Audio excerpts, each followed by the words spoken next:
बयान किस विषय पर कि वो यूरोप की सबसे बड़ी इकोनॉमी बन गए हैं।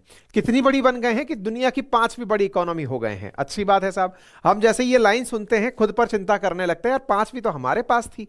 अच्छा, ऐसी स्थिति में पुतिन का ये बयान इन दोनों को खिजाने के लिए है। किस किस को? यूरोपियन यूनियन को और अमेरिका को, कि तुम बेटा हमारा जो बिगाड़ सकते थे बिगाड़े, लेकिन हमारा कुछ हुआ नहीं, हम तुम्हारे सब देशों से ऊपर निकल गए। अच्छा, बाय द वे ये बात सच भी है कि यूरोप के ऊपर जितने सैंक्शन अमेरिका और अमेरिका के पिछलग्गू यूरोपियन देशों ने लगाने थे, खूब ने, ये जितने भी लाल हो रखे हैं ना, इन सब ने रूस के ऊपर सैंक्शंस लगाए थे, है ना।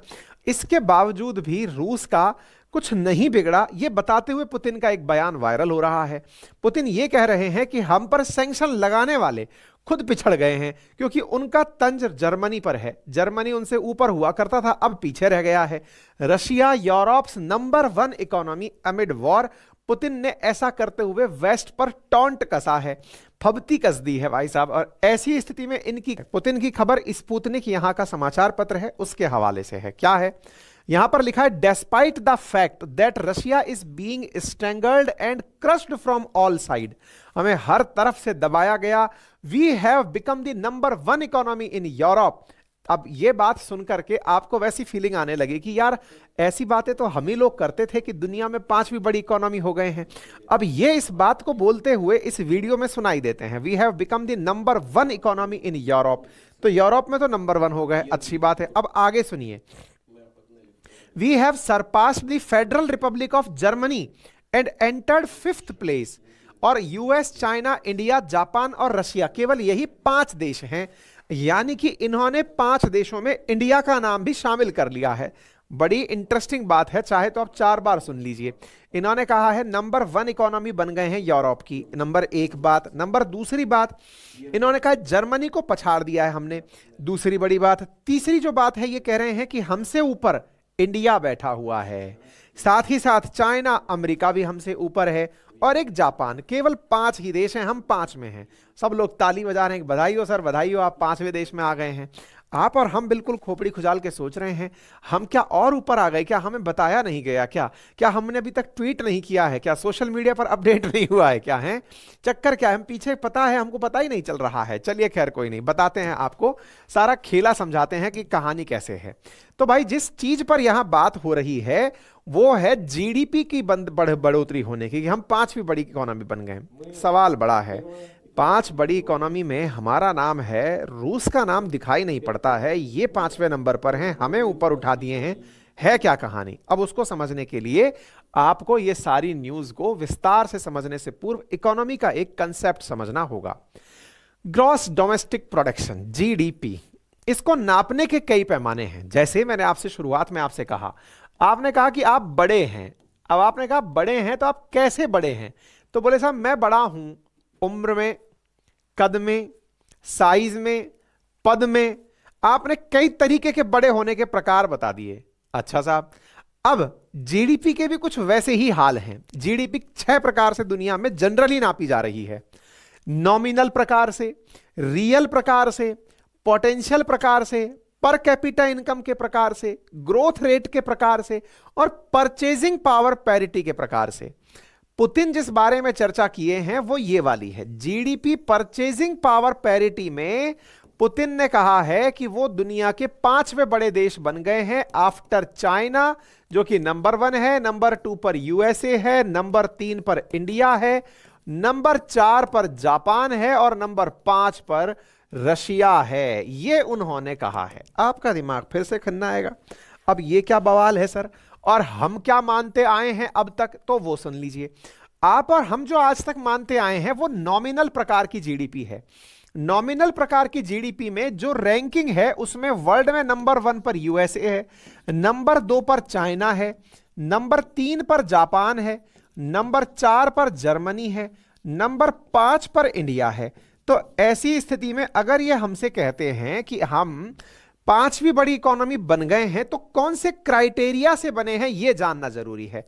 परचेजिंग पावर पैरिटी के आधार पर, परचेजिंग पावर पैरिटी के आधार पर इंडिया कौन से नंबर की इकोनॉमी है? 3री बड़ी इकोनॉमी है। अब अच्छा, एक सवाल आपके दिमाग में इनकी न्यूज से ज्यादा तो ये बैठ गया, अरे तो ये नॉमिनल और परचेजिंग पावर पैरिटी क्या होती है, पहले ये बता दो। चलो ये बता देते हैं। एक देश के द्वारा अपने क्षेत्र अधिकार के भीतर, यानी जहां पर उसका कब्जा है, जिसकी उसकी बाउंड्री है, वहां पर जितने भी गुड्स एंड सर्विसेज प्रोड्यूस की जाती हैं, उसकी टोटल कीमत विदाउट इन्फ्लेशन नॉमिनल जीडीपी कहलाती है। अगर उसमें से इन्फ्लेशन एडजस्ट कर दी जाए तो रियल कहलाती है। वैल्यू का नापना जो आपने पैदा किया उसकी, लेकिन नापते समय पैमाना अंतरराष्ट्रीय स्तर पर मानकों पर ही लिया, जैसे कि जीडीपी नापने के लिए डॉलर में ही करेंसी नाप दी। जिस प्रकार से इंडिया कहते हैं कि 4 ट्रिलियन डॉलर की इकोनॉमी होने जा रहा है, इस स्थिति में वैल्यू डॉलर में नापी गई और अंतरराष्ट्रीय स्तर पर सभी को एक जैसा माना गया, तब जाकर के नापी गई। ठीक है। नॉमिनल जीडीपी की हालांकि हम भी कई बार बुराई करते हैं, लेकिन अगर हम बुराई करते हैं तो लोग कहते हैं कि बराबरी नहीं कर सकते इसलिए बुराई करते हैं। लेकिन रूस ने नया राग छेड़ दिया है और हमें तीसरे नंबर पर पहुंचा दिया है। अकॉर्डिंग टू पुतिन इंडिया तीसरे नंबर की इकोनॉमी हुआ ना जी। तो ऐसी स्थिति में परचेजिंग पावर पैरिटी के आधार पर ये 5वें के हुए। अब ये परचेजिंग पावर पैरिटी क्या होती है, इसको हल्का सा मैं समझा देता हूं। फिलहाल के लिए आप रैंकिंग देख लीजिए। ये तो है नॉमिनल जीडीपी के आधार पर रैंकिंग, जिसमें कि रशिया छठे नंबर, परचेजिंग पावर पैरिटी के आधार पर, जिसमें रशिया भी सरपास करके जर्मनी के पास पहुंच गया है। इंडिया तीसरे नंबर पर टिका हुआ है। According to purchasing power parity India 14.26 trillion dollar की इकोनॉमी है। आपका दिमाग एकदम भन्ना जाएगा, भाई साहब चल क्या रहा है। अभी तक तो आप 4 ट्रिलियन डॉलर की इकोनॉमी टच करने की बात कर रहे थे, अचानक आप 14 ट्रिलियन डॉलर पर हो गए। अब ये होता क्या है, थोड़ा सा सुन लीजिए। इसको आसान भाषा में समझने के लिए मैं आपको ये कहना चाहूं, हमारे देश में एक पानी की बोतल जो है ना, वो कितने रुपए की आती है, बस ये उदाहरण है आसान भाषा में समझाने का। हमने कहा साहब 20 रुपए की आती है। मैं आपका सेशन लेने आ रहा था, उससे पहले मैंने गूगल पर चेक किया अमेरिका में एक पानी की बोतल कितने की आती है। वहां रेट लिखी आ रही है 2.26 डॉलर की, लगभग 200 रुपए की आती है। अर्थात मैं अगर यह कहूं कि इनके यहां पर जो पानी की बोतल की कीमत है 200 रुपए, उतने में तो इंडिया की 10 पानी की बोतलें आ जाएंगी। बोले हां। तो बस यही मैं कहना चाह रहा हूं, यदि डॉलर के हिसाब से इंडिया में उपलब्ध सभी सामान की कीमत नाप दी जाए, तो इंडिया के अंदर एक क्षेत्र में पैदा की गई वस्तु और सेवाओं की कीमत डॉलर में जो अमेरिका में चल रही है, उस आधार पर अगर नापें तो हमारी कीमत 14.26 ट्रिलियन डॉलर की बैठती है। अर्थात हम लोग छोटी मोटी हस्ती नहीं है। आप कहेंगे सर तो फिर इसी में क्यों नहीं नापते। हमने कहा इस बात को तो आप ऐसे समझ लीजिए, कई बार आपको घर वाले कहते हुए मिलते हैं कि बेटा तुम अमेरिका में नौकरी करने जाओगे, वहां 10 लाख रुपया पाओगे। इंडिया का 2 लाख भी बढ़िया है, क्योंकि वहां पर 10 लाख खर्चा हो जाता है, क्योंकि वहां पर इतने तरह से, वहां पर तो बेटा पानी की बोतल भी इतने की आती है, खाना भी इतने का आता है। इसका मतलब क्या हुआ, वहां पर उस पैसे से जो खरीदा जाता है वो तुलनात्मक रूप से कम है। ठीक है ना। ये परचेजिंग पावर पैरिटी का मतलब हो गया, यानी उसी दाम पर वहां जो वस्तु खरीदी जा रही है। ठीक है ना। ऐसी स्थिति में इंडिया में अगर आप 50,000 कमा रहे हैं तो ये अमेरिका के 2 लाख 3 लाख रुपए के बराबर है। कई बार ऐसा कहते हुए सुना हुआ आपने अगर, तो ये वो वाली स्थिति है परचेजिंग पावर पैरिटी, कि अगर वही वाला भाव इंडिया में दे दिया जाए तो इंडिया इतने ट्रिलियन डॉलर की इकोनॉमी है, समझे। तो ऐसी स्थिति में रशिया कह रहा है कि वो 5वीं बड़ी इकोनॉमी बन गया है। उम्मीद है अब आपको यह बात समझ में आ गई हो। तो अभी तक जनरली जो नापी जाती है इकोनॉमी, वो नॉमिनल जीडीपी पे नापी जाती है, जिसमें इंडिया 5वीं बड़ी इकोनॉमी है और लगभग 3.25 ट्रिलियन डॉलर की इकोनॉमी है। जिसमें हम ये मानते हैं कि भाई ठीक है, आप जितने में हमसे माल खरीदते हैं, हम तो यही मानकर बेचते हैं कि $1 = 80 रुपया। हम डॉलर के मुकाबले बहुत छोटे हैं, अमेरिका जो डिसाइड करेगा वो सब सही है, हम उस हिसाब से चलते हैं, जिस तरह से दुनिया चलती है उस हिसाब से हम 5वीं बड़ी इकोनॉमी हैं। तो उम्मीद है अब आपको थोड़ा बहुत ये जानकारी मिली हो। दुनिया भर में अलग अलग पैमाने हैं, सबको अपने तरीके से नापने का मजा आता है। जैसे कई लोग कहते हैं कि कई इंस्टीट्यूशंस पर विज्ञापन लगे देखे होंगे, वी आर नंबर 1। अब बच्चा सोचता है किस चीज में नंबर 1 हो, तो वो नीचे लिखता है स्टूडेंट केयर में नंबर 1। एक लिख रहा है वी आर नंबर 1, फिर नीचे लिख दे रहा है इन आवर सिटी। फिर कोई लिख रहा है वी आर नंबर 1, नीचे लिख दे रहा है इन boys. In we are number one. तो ये नंबर वन का जिस प्रकार से क्राइटेरिया कोचिंग वाले चलाते हैं ना, पुतिन शायद इंडिया की कोचिंग से प्रेरित हो गए हैं, पीपीपी के आधार पर खुद को पांचवें बड़ा नंबर का बता दिए हैं। खैर चलिए, खुद के देश के अंदर लोगों को मोटिवेट करने के लिए यह तरीका अच्छा है। हाँ, तरीका अच्छा है तो किसी को तो जलन मचेगी, तो मची भी किसको? तो यूक्रेन वालों को मची। यूक्रेन वाले कहने लगे वाह सर वाह, बहुत बढ़िया, आप अपने देश के लोगों को कहिए जो सड़ा ब्रेड खा रहे हैं कि हम इस पैसे में बहुत कुछ खरीद सकते हैं। पर कोई नहीं जी, पुतिन की तारीफ बनती है। क्यों बनती है? क्योंकि अगर परचेजिंग पावर पैरिटी में भी यूरोप में अगर बात की जाए तो वाकई में जर्मनी को इन्होंने पछाड़ दिया है। आप में से कई लोग इस बात को लेकर कंफ्यूज हो सकते हैं, रूस क्या यूरोप में आता भी है क्या? बिल्कुल, यूराल पर्वत से पश्चिम का जो हिस्सा है यूरोप में आता है रूस का, और जो पूर्व का हिस्सा है वो एशिया में आता है। यानी कि एक देश दो कॉन्टिनेंट के अंदर डला हुआ है। ठीक है, चलिए इसके बाद में फिर एक सवाल बनता है, सर अगर ऐसी स्थितियां हैं तो जर्मनी जीडीपी के आधार पर तो नंबर वन है ना? बिल्कुल, नॉमिनल जीडीपी पर आज भी यूरोप में सबसे ऊपर है, लेकिन परचेजिंग पावर पैरिटी में ये पिछड़ा है। क्यों पिछड़ा है? क्योंकि यहां पर असल में इन दिनों महंगाई बढ़ी है। क्यों बढ़ी है?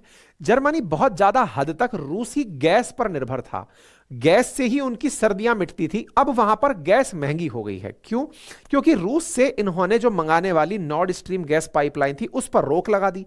ऐसी स्थिति में गैस का इंपोर्ट महंगा हो गया और गैस के चलते सर्दियों में ठंड और ज्यादा उनको लगने लगी, यानी कि गैस महंगी हो गई, उसका उपयोग करना है तो ज्यादा खर्चा होने लग गया। कुल मिलाकर इससे जर्मनी का नुकसान होने लगा। ठीक है, इसी के चलते हुए जर्मनी में एक ओवरऑल इंपैक्ट, चीजें महंगी होने से इंडस्ट्री श्रिंक करने लगी, रिसेशन की सुगबगाहट होने लगी। आप सुर्खी देख सकते हैं ब्लूमबर्ग की, फाइनेंशियल पोस्ट की, Germany industry shrink for 6th month as recession looms. यानी कि यहां पर अभी मंदी की आहट सुनाई दे रही है कि यहां पर कभी भी मंदी आ सकती है ना? पुतिन को फायदा किस बात का हुआ? पुतिन को फायदा इस बात का हुआ कि इस पूरे रशिया यूक्रेन कॉन्फ्लिक्ट में पुतिन से कुछ दोस्त ऐसे थे जिन्होंने या व्यापार नहीं छोड़ा।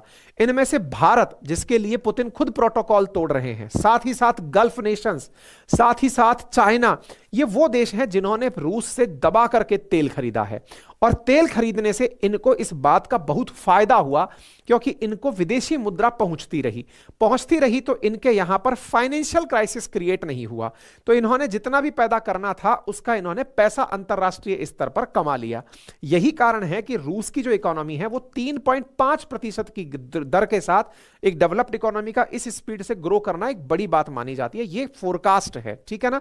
तो और साथ ही साथ इनके साथ साथ भी रूस ने तमाम प्रकार के सैंक्शंस भले ही देखे हों, लेकिन उसके बावजूद भी रूस भारत से अच्छी हेनले पासपोर्ट रैंकिंग रखता है। एक अपडेट और है यहां पर करंट का, वो जान लीजिए। हाल ही में हेनले पासपोर्ट रैंकिंग निकल कर आई है, जिस पासपोर्ट रैंकिंग के अंदर दुनिया के सबसे पावरफुल पासपोर्ट्स के बारे में बताया जाता है। इंडिया 80वें स्थान पर रहा है कुल 199 देशों में। पहले हम 84वें स्थान पर थे, अभी फिलहाल हम 80 स्थान पर हैं।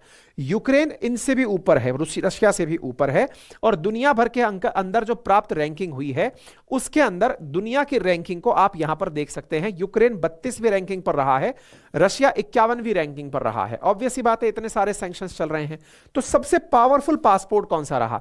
सिंगापुर, जापान, जर्मनी, फ्रांस और स्पेन, ये नंबर 1 पासपोर्ट रहा। मतलब इसका क्या हुआ? अगर आपके पास इनका पासपोर्ट है तो दुनिया के 194 देशों में आपको जाने के लिए किसी भी प्रकार का वीजा नहीं लेना पड़ेगा, यानी वीजा फ्री एंट्री हो जाएगी। आपकी एंट्री बिना किसी दिक्कत के हो जाएगी। ऐसे ही दुनिया के जो टॉप 3, टॉप 4 इस प्रकार के देश दे सकते हैं, जिनका मतलब हुआ कितने देशों में निर्बाध रूप से आपकी एंट्री हो पाती है। ऐसे ही रशिया का पासपोर्ट